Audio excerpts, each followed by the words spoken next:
Hürmetli vatandaş, bugünkü leksiyalarımıza başlayımız. Leksiyada size hazır olsun. Washington'da sözdeyimiz. Bugün islaha işkemeğiniz görmüş gençler. Birinci ayının 30. gün vatandaş.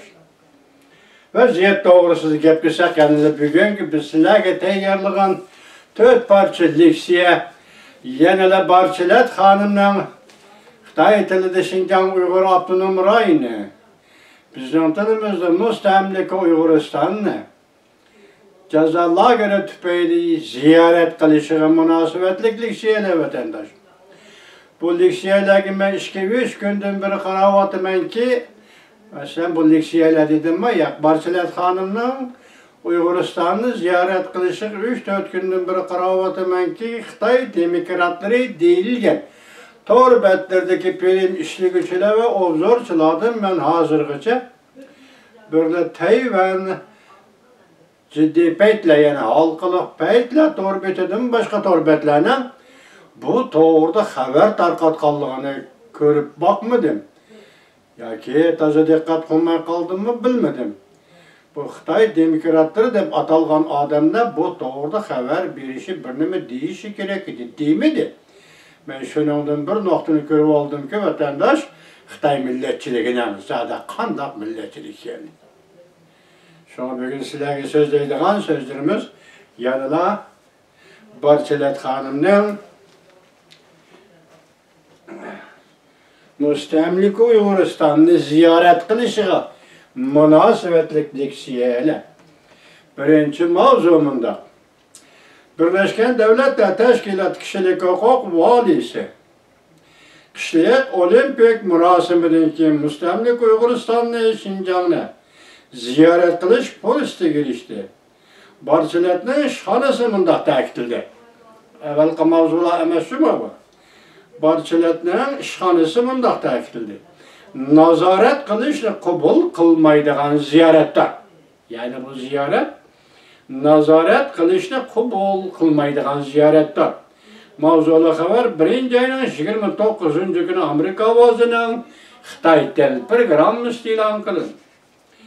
Xabar mundaq boshlandi. 2 yilga yaqin talash tortish qilish orqali Jungo hukumati Birleşken Devletler Teşkilatı Kişilik Hukuk alayda valisining yani Michel Barçiletning Beijing'de olimpik murosimi oxirlashgandan keyingi yarim yil ichida yoki bu yilning avvalgi yarimida mustamlika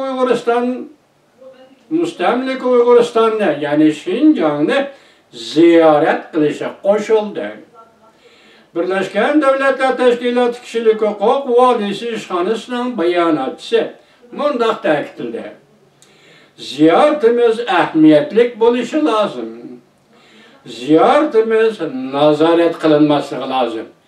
Mana keskin pozitsiya. Mush keskin pozitsiyani keskinlik ichida mushularga shundaq mumkinlik yaratib berish shartida ega bo'ldimi qanday? Buni keyingi amaliyot belgilaydi. Lekin hozir biz ziyorat jarayonida nazoratni qabul qilmaymiz. Ziyoratimizning ahamiyatli bo'lishini xohlashimiz. Janubning sar gizli ismini oshkorlashni xohlamaydigan bir nafar arbobning so'zidan naql keltirib, 1-ayning 27-kuni xabar qilib, munda ko'rsatgan edi. Biz sizlarga topshirdik bu leksiyani. Jungo hukumati Beijing'da olimpik murosim oxirlashgandan keyingi avvalgi yarim yilda Birleşken Devletler Teşkilatı Kişilik Hukuk Valisi Barçiletning mustamlika Uyg'uristonni Şinjanni ziyorat qilishga qo'shildi. Oldingi shart shuki bu qatimki ziyorat tekshirish deb atalmay do'stona xarakterda bo'lishi lozim. Beijing o'xshashli Birleşken Devletler Teşkilatı Kişilik Hukuk Ali valiliğinin şanısı iltimas yollab, Beijing'de ötküzülüdüğün olimpik murasimidan burun mustamlik Uyg'uriston, yani Şinjan doğrusu tayyorlagan dokumentni e'lon qilmaslikni talab qildi. Kechiring vatandoshlar.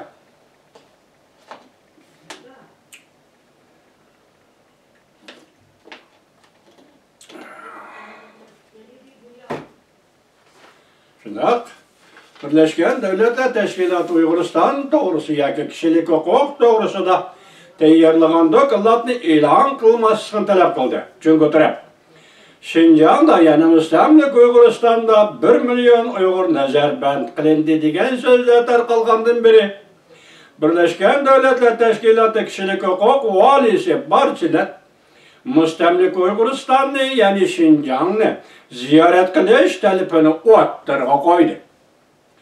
Birleşken Devletler Teşkilatı ishxonasi 2018-yil 9-oydan boshlab bu to'g'rida Beijing bilan izchil suhbat qurib keldi.